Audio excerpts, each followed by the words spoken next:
Thank you so much, Carlos. And I'm just so delighted to be with you all this evening and to have been awarded the first ever Royal Society David Attenborough Prize for Public Engagement last year. In 2015, one of the highlights of my career was interviewing David Attenborough at the Science Museum for an event that was organised by the Royal Society of Biology. And I've got a picture of that, but for some reason it's not showing it. So I'm just going to stop my share and try sharing again, if that's all right. So let me just share this again and see if it works this time. Yes, there we have it. So, I mean, this was just such an amazing evening for me. I think, like many people, I'd grown up inspired by Sir David Attenborough, inspired by his passion for the natural world, inspired by his extraordinary abilities as a communicator. So it really is a huge honour to receive this award that carries his name, and from the Royal Society, of course. And I'm really sorry not to have been able to deliver a live lecture at the Royal Society for obvious reasons. But I'm very glad to be here for this virtual event. And I look forward to a time when I might be able to come and give an in-person lecture. On the other hand, I know that there are many audience members here tonight who perhaps wouldn't have been able to make an event at the Royal Society. So that's wonderful as well. I'm going to talk a little bit about what burials can tell us about life and death in prehistoric Britain. And that's the subject of my new book, Ancestors. But I'm also going to talk about how archaeology and genetics come together to allow us to map ancient migrations and ancient human journeys. But I'm going to start with my own anthropological journey. As Carlos mentioned, I started out as a medical doctor, and then I became an anatomist and a biological anthropologist. And I thought I wouldn't show any gory pictures of anatomy tonight. This is just anatomy that I've painted on my own arm. But as well as being a biological anthropologist and an anatomist, I've become a broadcaster and a writer as well. And over the course of my career, I found myself exploring the fascinating landscape of intellectual inquiry, where biology meets archaeology and history. And this is the area of science that really fascinates me, this kind of collision of different disciplines. So I was originally a doctor. I was lured into academia by anatomy, the science of the human body, the structure of the human body, and old bones as well, and also through a love of teaching. And I still love teaching. I'm still very active teaching undergraduates at the University of Birmingham. But as a young lecturer, alongside teaching anatomy, I became fascinated in archaeological human remains and what they can tell us about ancient societies. But I think right from the very beginning of that academic career, I felt that universities should be about more than just their own staff and students. So I was doing teaching, I was doing research, but I felt quite strongly that universities should be engaging with the wider community, and that actually universities and researchers have so much to give and so much to learn as well by engaging with wider audiences. And so alongside teaching and research, I've always practiced outreach, whether that's into schools, into cities and communities, at festivals, and since 2001 in television, and then also through writing books. And my first appearance on television came with the Channel 4 series Time Team, and it was back in 2001. So that incredibly long running series Time Team. And to begin with, I was writing reports on the bones that they were digging up. And then in 2001, I was invited along to an excavation of an Anglo-Saxon cemetery in Hampshire. And then I continued as a contributor on Time Team, but then went on to present my own programmes as well. And those include several landmark series on the BBC, ranging across British archaeology, in coast digging for Britain, and a series on the Celts, to much more evolutionary approaches to the subject, and often delving right back into human evolutionary history as well. And my first landmark series came along in 2008, 2009, with the Incredible Human Journey on BBC Two. So what I wanted to do with that series was to tell this very ancient story of humans and how humans colonized the entire globe, how we could trace those ancient migrations. And of course, these are happening way back in prehistory. So there's nothing written down about these ancient migrations. We only have archaeology, and other related disciplines to try to uncover that story, which goes right back into the old Stone Age, the Paleolithic, many tens of thousands, even hundreds of thousands of years ago.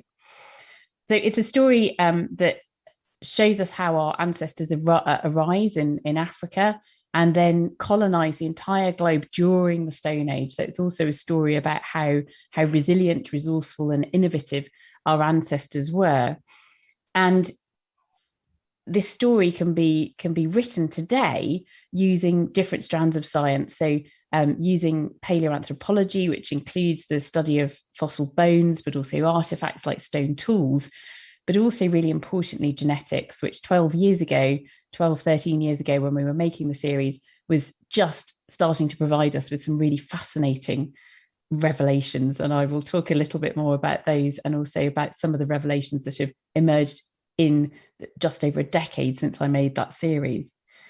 But in the course of filming that series, I had the amazing privilege of seeing some of the evidence up close for myself, seeing important fossils. So here I am in Indonesia, in the museum at Jakarta, holding the skull LB1 from found on the island of Flores in Indonesia, that led to the realization that a completely previously unknown species had been around in Southeast Asia before modern humans got there, and potentially overlapping with the arrival of modern humans as well. So this species is called Homo Floresiensis, the humans of Flores, in other words.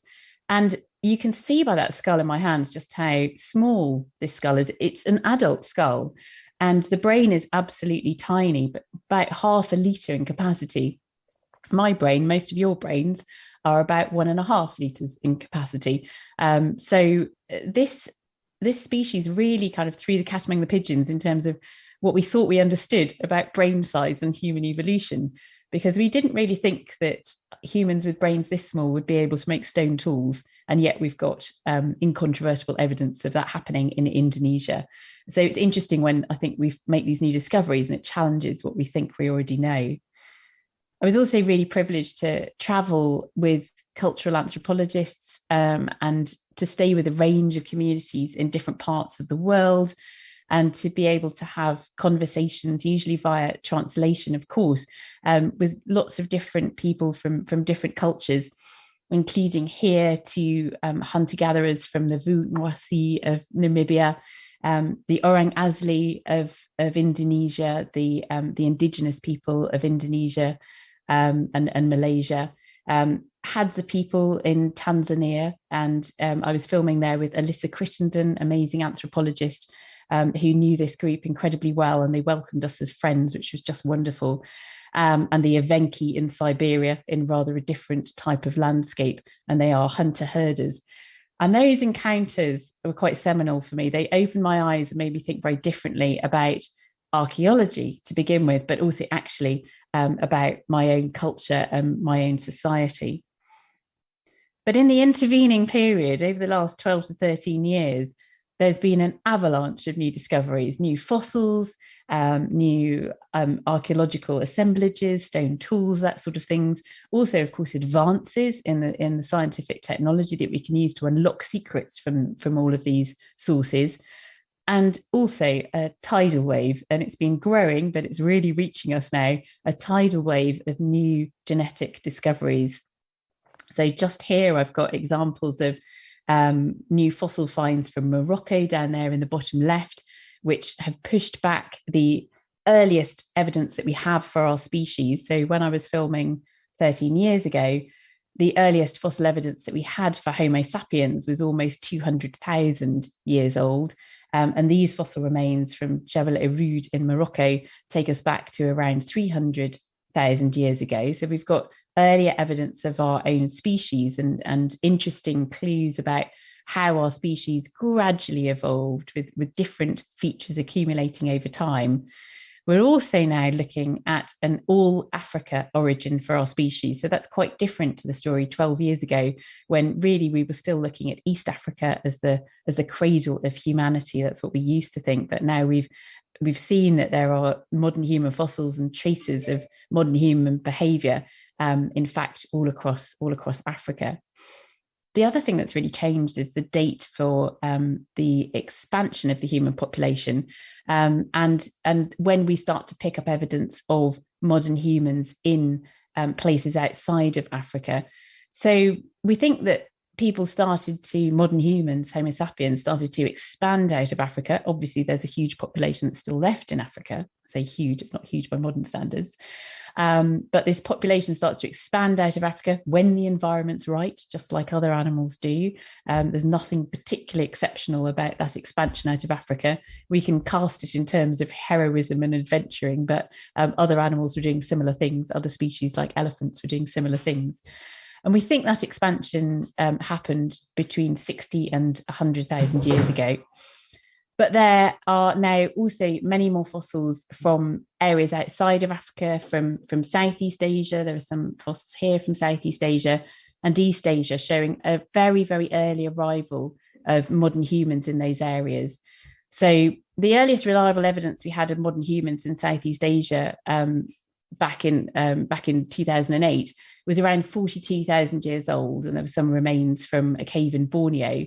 Now we have sites or fossils from sites like this one in Laos, which date back to 70,000 years ago.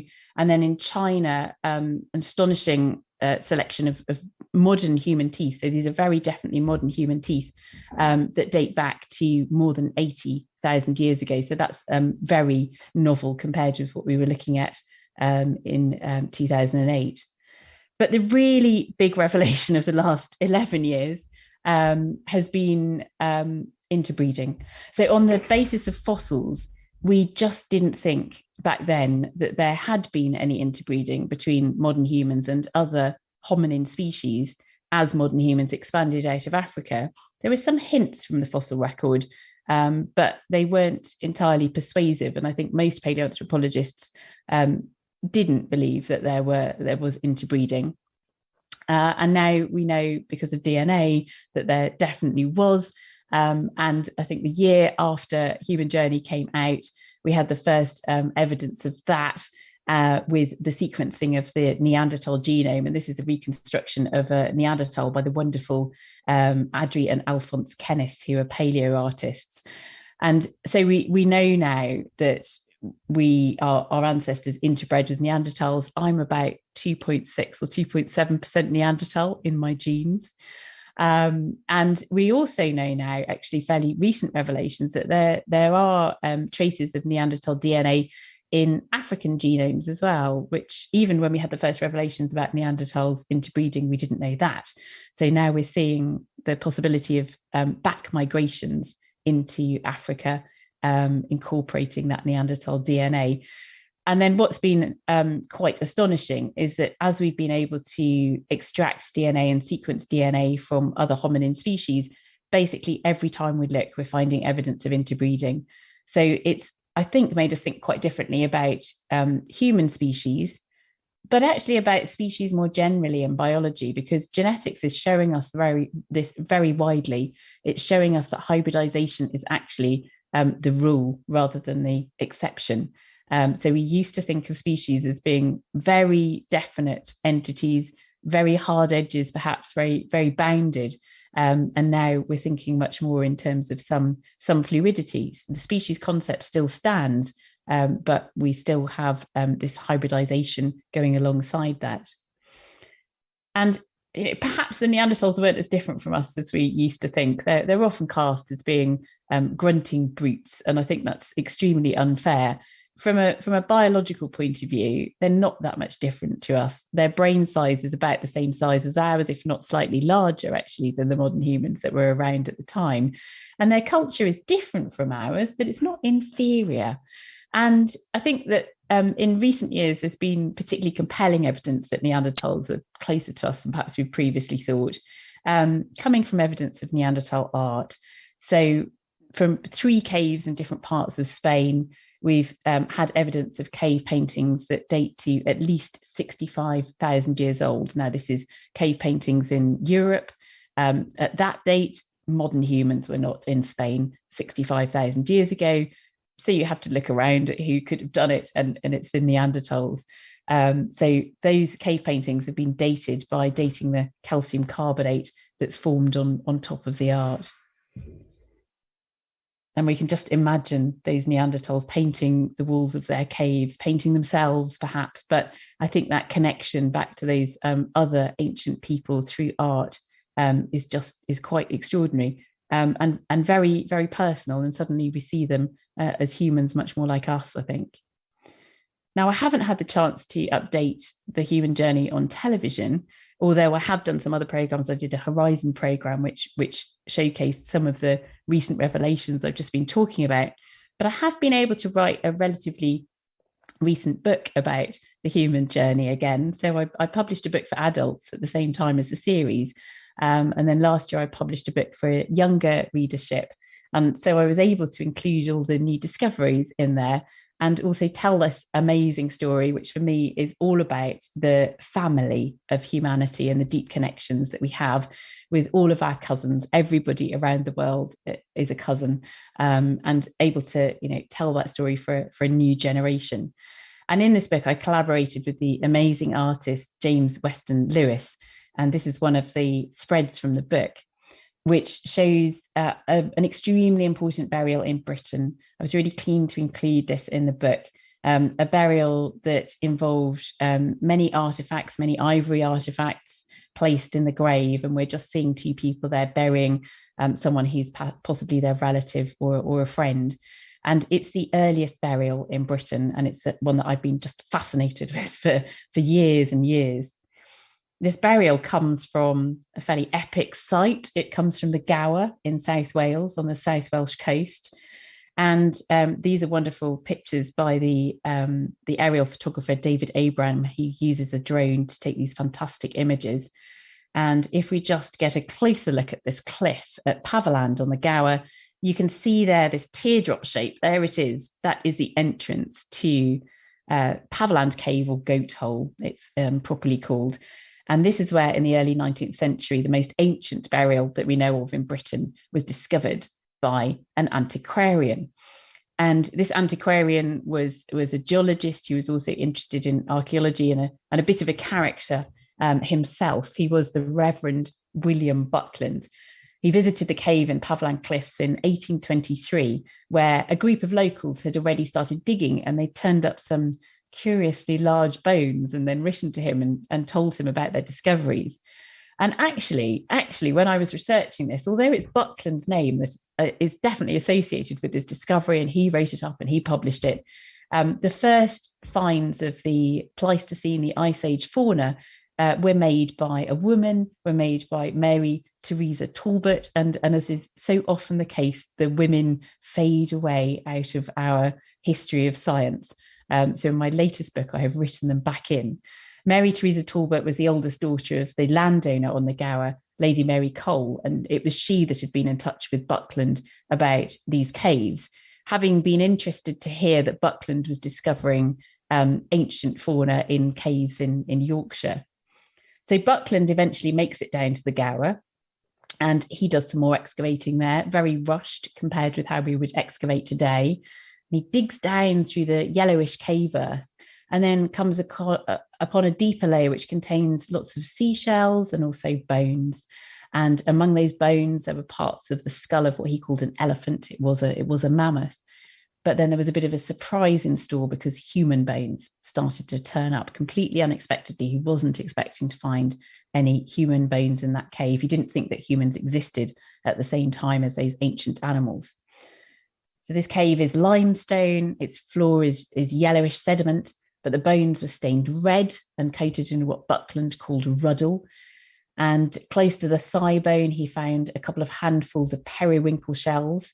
And then around the ribs, there were around 50 fragments of small pieces of ivory rods, long ivory cylinders. The longest one's about 10 centimeters long. Also fragments of ivory rings, and the whole lot stained red like the bones.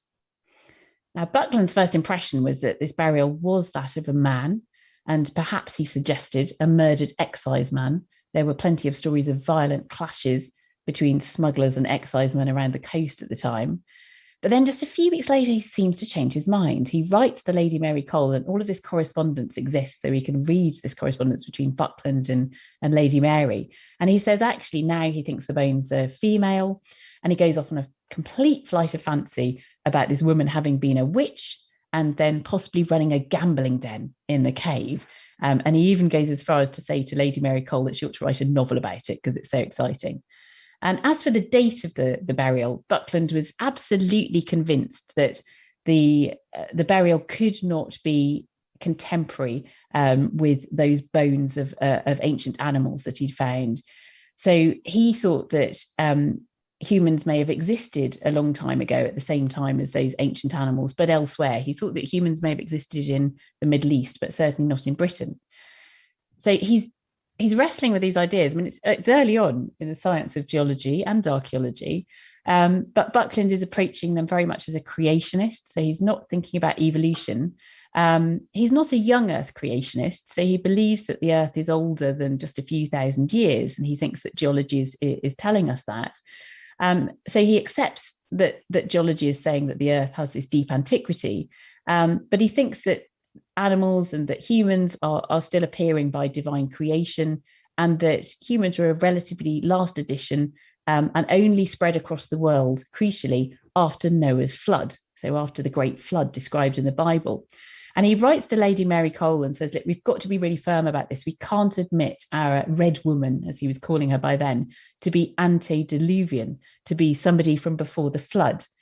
So she had to be later in his eyes. He could not accept in his chronology, his idea of chronology, that she was that old. So he thought the burial was about 2,000 years old. So to be fair to Buckland, because, we can look back at people in the 19th century and raise our eyebrows and perhaps even laugh at their ideas, but he's dealing with the evidence he's got available. He's trying to fit it into a framework. And, although he's trying to shoehorn science into the Bible, eventually he recognizes, much later in his career, he recognizes that he was wrong about the biblical flood. So he's persuaded later on that the landscape features that he thought were all about a great universal flood are actually about repeated ice ages, are about glaciations. So in the end, he proved himself to be a true scientist. He changed his mind in the face of the evidence. He'd been wrong about Noah's flood, and he accepted the evidence for glaciation. But one thing he never did quite get to the bottom of was this conundrum of this burial. This individual became known as the Red Lady of Paverland. And that conundrum would take about almost 2 centuries to unravel, with a story that takes us right back into the Ice Age, when glaciation, those repeated ice ages, were scouring and gouging out the British landscape and leaving behind those telltale signs that we can see today, the erratic boulders, the clay and gravel. The answer to the age of the Red Lady and who this person is, more about their biography, only comes when new scientific techniques could be applied to those archaeological remains, specifically a way of pinning a date on them. And that date arrived at by radiocarbon dating has been revised several times as radiocarbon dating has become more and more accurate. But the latest, most robust date that we have is that the Red Lady, who was a man, I must say, I've seen the bones, it's very definitely a male skeleton. Buckland's initial hunch was right. That man died an astonishing, not 2,000 years ago, 34,000 years ago. So right back in the depths of the Ice Age. And in fact, before the great ice sheets descended right down over South Wales. The style of the burial is just fascinating. There are echoes there with other burials right across Europe and into Russia, in other graves which again contain ochre. This ochre is being added to the grave. We see it being sprinkled in there. It may have been the clothes that were dyed, perhaps, but also shell beads and the bones of large mammals as well, accompanying these graves. So we don't see a lot of these graves. They hint at the treatment, the special treatment of just a few chosen individuals. And then we wonder why those individuals were special. Could they have been leaders or chieftains or priests or shamans? But equally, actually, he could have been singled out because he died a bad death, perhaps, something like. So we tend to think in heroic terms, but it may have been less heroic. I don't think we'll ever get to the bottom of the reason, but we need to cast our net wide and entertain as many hypotheses as possible. So we need to approach this scientifically, generate hypotheses, reject some if we can, but then keep us alive. But what we know is that whoever was burying him, clearly this burial held huge meaning, huge significance for them. So I want to finish this evening with another burial, which seems, I think, more familiar to us in some ways. It's much, much closer to us in time than it is to the Red Lady of Paviland, but still happened way back in prehistory, taking us back to the very early Bronze Age, but a very, very different time from the time of the Red Lady of Paviland. When the Red Lady of Paviland is around, everybody is subsisting by hunter-gathering. The next burial I'm going to show you comes from a time when this massive revolution had happened. I think the biggest revolution to have ever been experienced by humanity, the transition to farming. So we've already had that transition to farming, and then actually we're into the beginnings, the very, very earliest beginnings of metalworking in Britain. So this burial was discovered back in 2002, and it was discovered fairly close to Stonehenge, where archaeologists from the Wessex Archaeology Unit were, to begin with, carrying out a fairly low-key excavation of a site to the southeast of Amesbury, where a new school was going to be built. So this is very standard practice in the UK. Developers have to build in archaeological assessment of sites when they're applying for planning permission. And I must say, some of our most amazing archaeological discoveries have come about in that way. And it's really, really important that archaeology is preserved in planning in the way that we develop and construct. So in this case, it's very fortunate that Wessex Archaeology were already doing a thorough excavation, as they found something that required enormous skill and patience to excavate. They'd already found some Roman graves, so they knew they were dealing with some burials, but this one turned out to be a much earlier and much more elaborate burial. And they knew from early on it was quite special. They were digging one afternoon and they saw the glint of gold in the burial. And then they just kept finding more and more finds alongside a complete skeleton.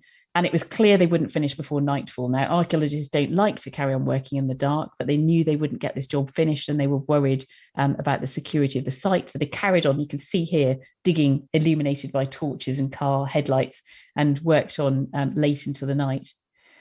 By the time they finished, they knew they'd found something exceptional. This is the skeleton of this individual with some objects around him. I can turn him around like that, and perhaps you can make out the details a bit better. You've got the skull up the top here, you've got the arm bones coming down here, and then the thigh bones here, and then down to the feet. And you can see these kind of objects lying around him. These are completely crushed pots. So he's buried with a whole series of pots. And by the time they'd finished excavating, they knew they found something utterly exceptional.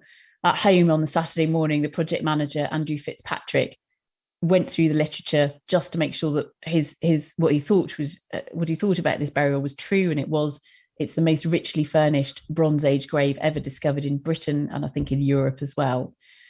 So analysis of the bones and the objects associated with this body provide us with an incredible picture of this man, a real biography of this man and his culture.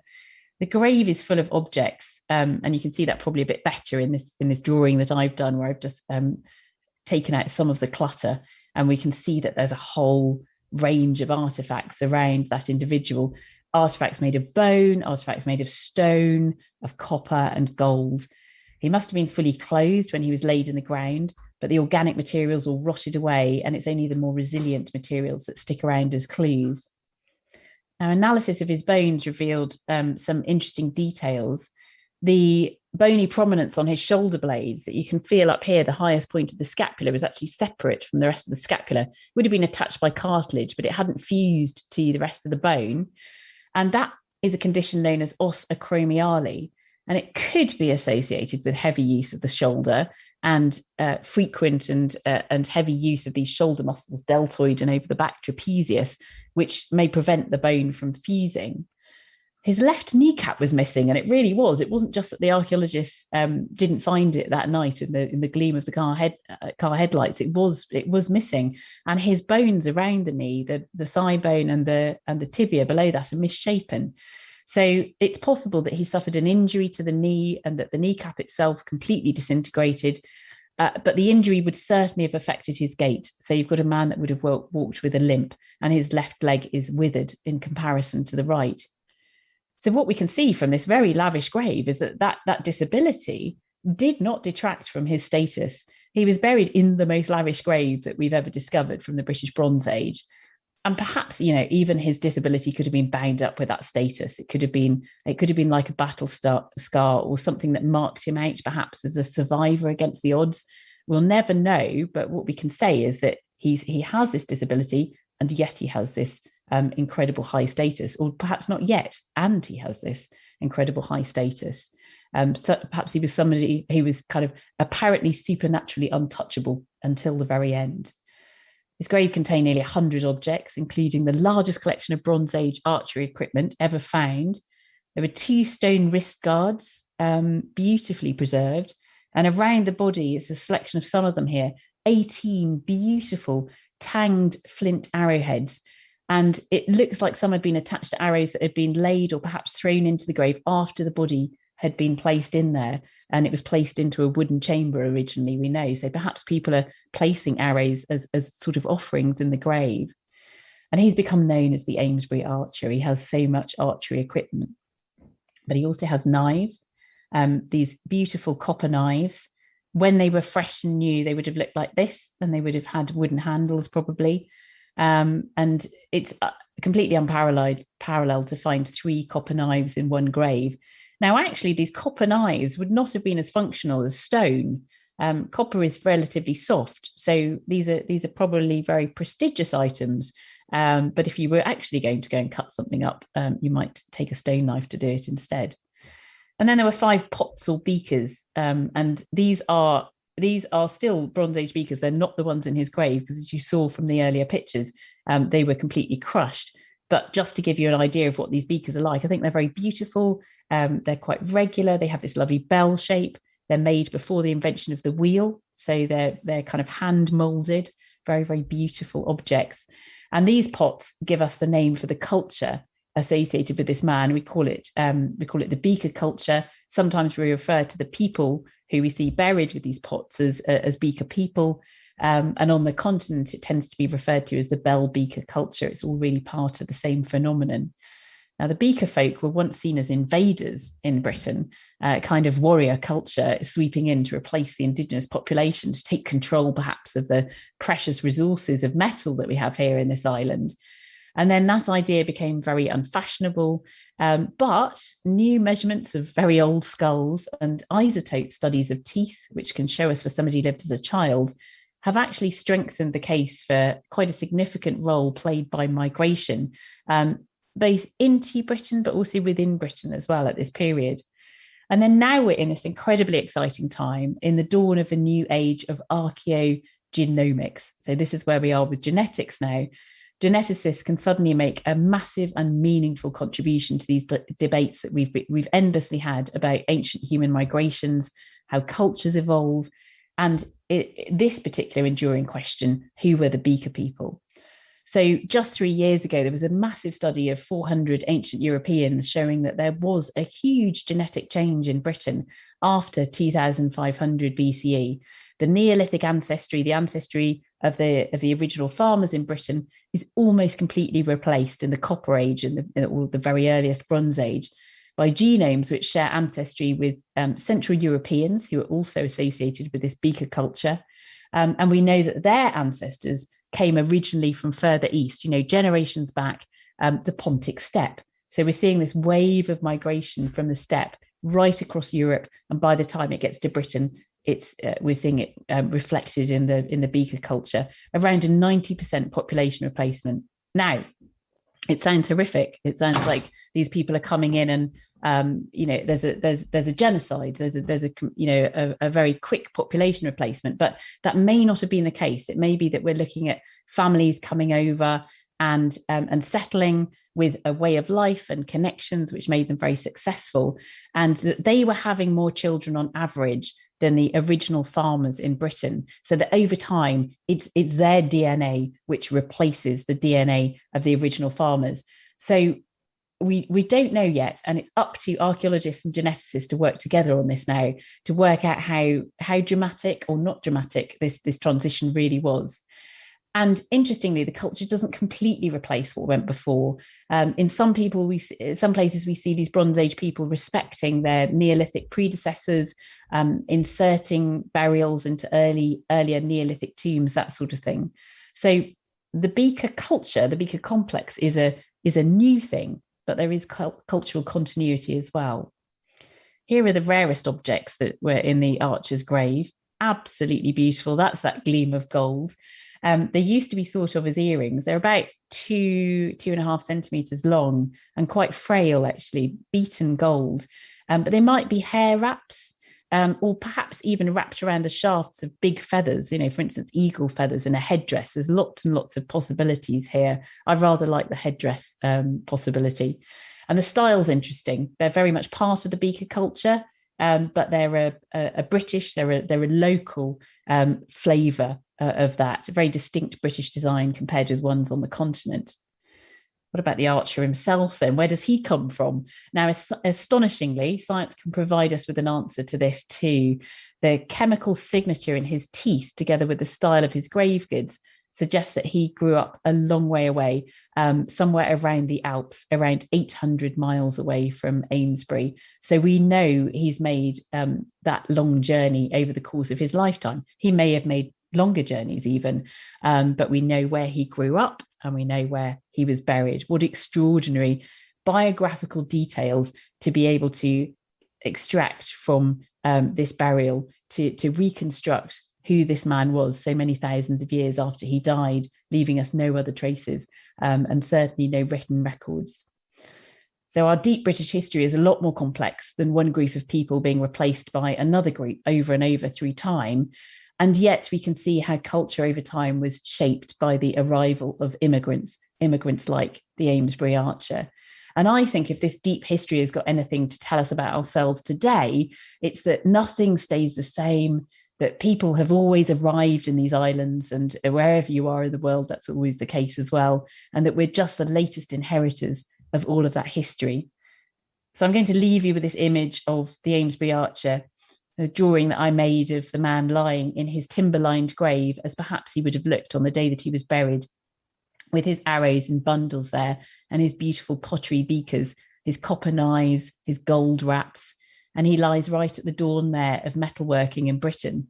He came here with tales of far-off lands, and he stayed perhaps as a shaman for a community, someone with the ability to create a new and mysterious substance, metal, out of stone. How extraordinary that must have been when the first metal emerged into culture. If you go on a pilgrimage to Salisbury Museum, you can see him laid out just as he was in his tomb, with all the astonishing grave goods arranged around him. I'd urge you to do it if you can. It's a form of modern ancestor worship. So there he lies, the warrior smith from the dawn of the Copper Age, 43 centuries ago, a metal-bending, bow-wielding, time-travelling magician. So thank you very much indeed for listening to my tales of ancient ancestors this evening. And thank you again to the Royal Society. I'm just so honoured to have received the inaugural David Attenborough Award. Thank you. Well, Alice, thank you very, very much for that wonderful, fascinating journey through our history. Thank you for bringing our ancestors to life, and thank you for this wonderful time travel. The time of the lecture just seems to have evaporated. I'm a physicist. I work about on time and flexibility of time, but I've never seen time stretched in such a wonderful way as you have done today. Now, so we have time for a few questions, and I would like to remind the audience that you can ask questions through the slido.com. The code, I'll remind you, is DAP for David Attenborough Prize 807. And I'm going to try to get through many of your questions, as many as I can in the time remaining. Now, in Slido, for those of you who are new to that, you can actually vote for questions that other people have asked. And there is one here that comes right up at the top. It's actually not a question, it's a comment by Tim O'Malley that has by far the largest number of votes. And it says, Congratulations on being the first winner of the David Attenborough Prize. Right, so let me start now with the questions. There's one here that is also very popular, and actually touched upon something that you said earlier, Alice. And the question is from James Barry, and it says, what are your thoughts on the results from companies like mytrueancestry.com who compare your DNA with that of ancient DNA samples? So what do you think of that?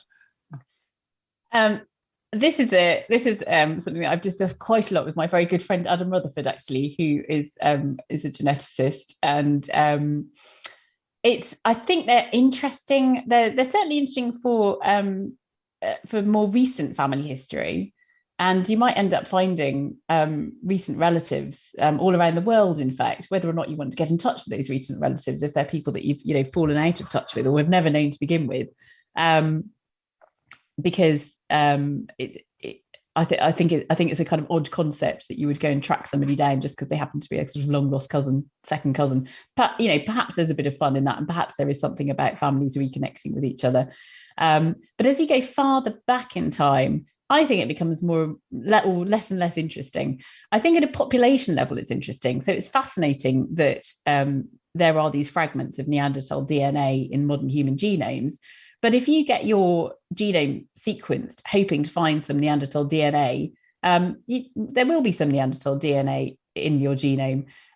So you're not really learning very much. And if you're somebody who lives in Britain and whose ancestors have gone back, quite a long way in Britain, then you might hope to maybe find some Viking DNA. Well, you will find some Viking DNA because the further back we go, we're really mixed up.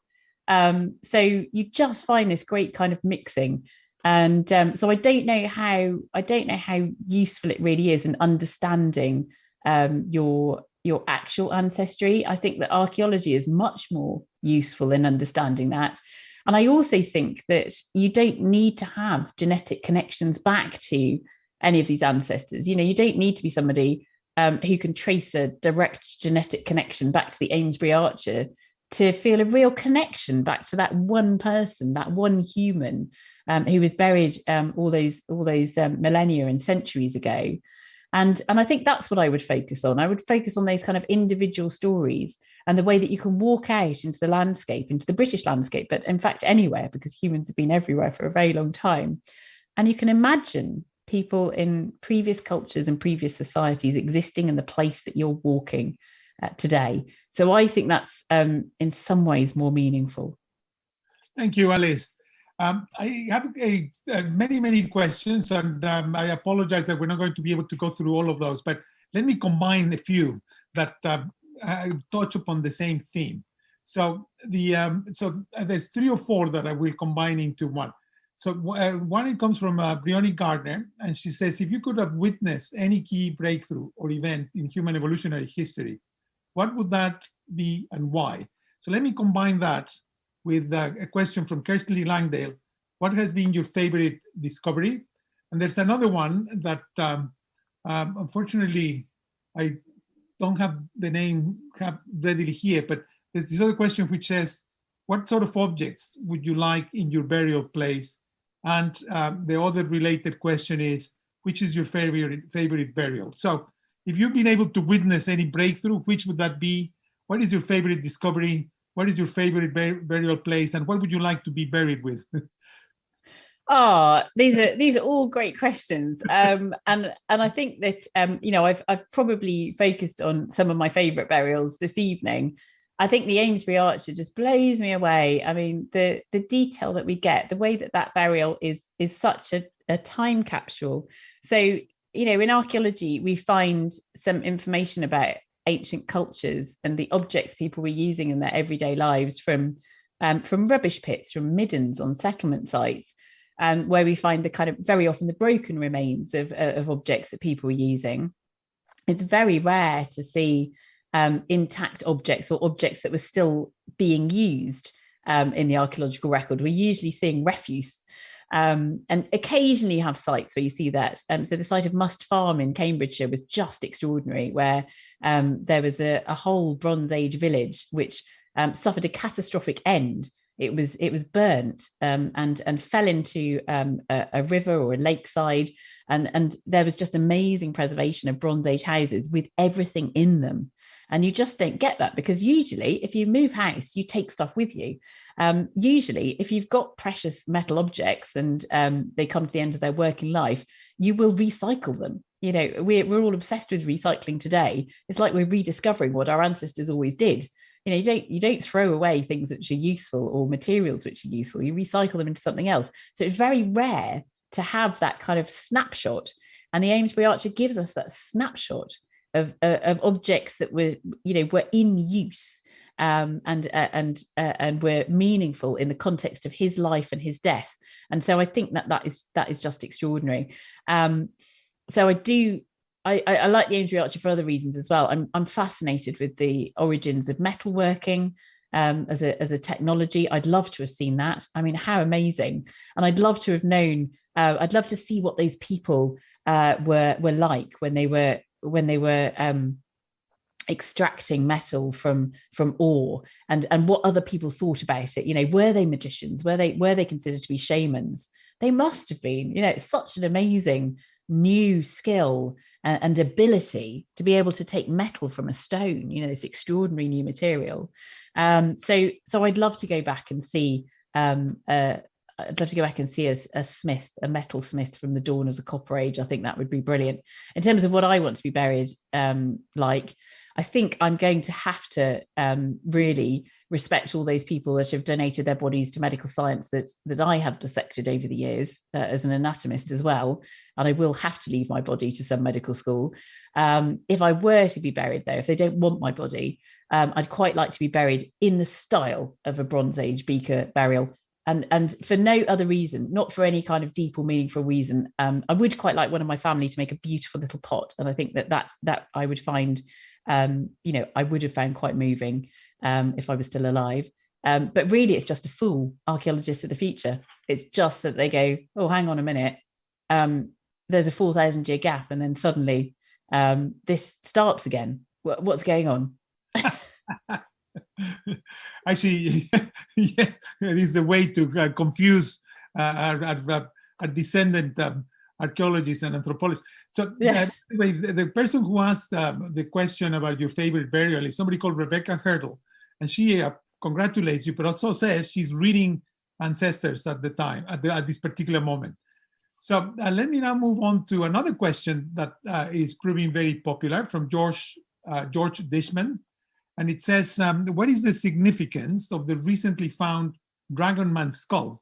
And do we think it confirms a real branch of our ancestral tree or only an unusual individual? Yeah, I think it is significant. And I think this new skull from East Asia, which is it's been written about as potentially kind of reigniting this whole debate about human origins and the area of origin. But I don't think it really changes the bigger picture that we have in terms of the emergence of our species, Homo sapiens, from Africa and the spread of that species around the world. I think in some ways we should expect to find more evidence of other hominin species. You know, in the last we now have around in the ballpark of around 20 hominin species, 20 different hominin species, and we shouldn't assume that that's it, and that we're not going to find evidence of more. And we also shouldn't assume that we're not going to find more evidence of interbreeding. I think we will. So I think the story of human origins is going to become more complex, but I still think that the kind of the broad brush picture that we have of the origin of our species in Africa and then spread around the world, yes, with hybridization with other hominin species, but we're still talking about out of Africa with hybridization, rather than going back to anything like the old multi-regional model, which predicted that actually modern humans, Homo sapiens, were going to evolve independently in lots of different areas of the world. So in some ways, a new fossil like that is really exciting. and it's exciting in its own right, but it doesn't mean that we completely tear up our existing hypotheses.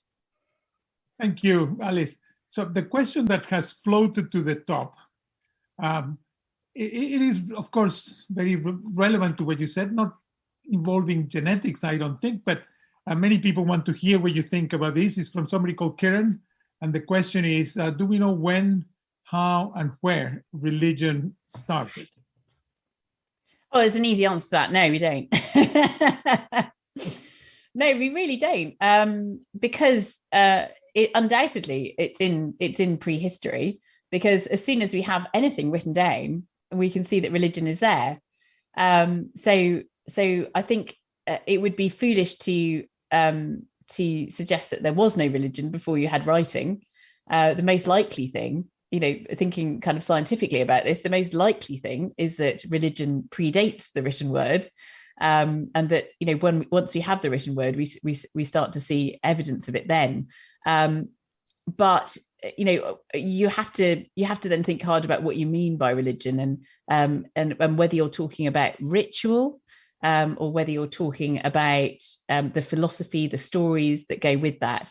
The philosophy and the stories we won't be able to get to. We really won't be able to get to. In terms of ritual, we can certainly see ritual going way back. And burial is an example of that. Burial itself is a ritual. Most animals don't bury their dead.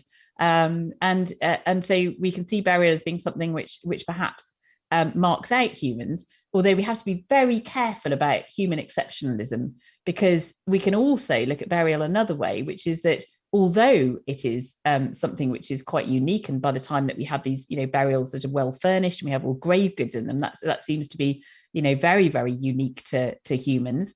It is still part of perhaps mortuary practice that we can see in other species. So I talk about this a little bit in the book. So even termites will remove dead bodies from their nests. So other animals do this thing of removing the dead. And perhaps the earliest burials we see are about that, in fact, are about simply removing a dead body, perhaps from sight, perhaps from smell, or perhaps from presence of mind. You don't want to look at that dead body, you want to cover it up. So it's very interesting looking at the origins of burial, and there's some fascinating research emerging now looking at Neanderthal burials. So we know beyond a shadow of a doubt that Neanderthals buried their dead as well, not all the time and in all places. And similarly for modern humans, once we start having burials like the burial in Pavlan Cave, they're few and far between. They're quite kind of sporadic. But I think they show a certain kind of, but once you get things like Pavlan Cave where you've got grave goods, there's quite a heavy ritual associated with that.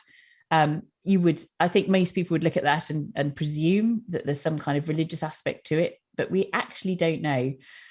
When it comes to religion, I think what we can be sure of is that people were diverse in the past in their religious beliefs, as they still are today, and that even people who describe themselves as belonging to a particular religious faith, the spectrum of that is enormous if you think about it. For some people, that religious faith extends to adherence to particular texts and a literalism when it comes to those texts, and those texts then form not just the framework for their life, but their understanding about the universe, the world, and our place in it. For other people who belong to effectively the same religion, it might be much more of a kind of metaphorical approach to sacred texts. And actually, their approach to the world might be a lot more scientific, and that religion is then fulfilling something of a kind of a moral and ethical function for them. And then, of course, there are people like me who are humanists, and I'm an atheist as well, who don't have any religion, but still have sort of positive philosophies about the way that humans can treat each other. I think there probably were more atheists in the past than we know about. It's just that they didn't tend to write as much as the religious people did. Thank you, Alice. So just can you say just in a very few words, because we're almost out of time, and in answer to Peter's question, what type of evidence, archaeological or otherwise, do you wish we had, but we don't? I think it would have to be the ideas. The ideas don't fossilize.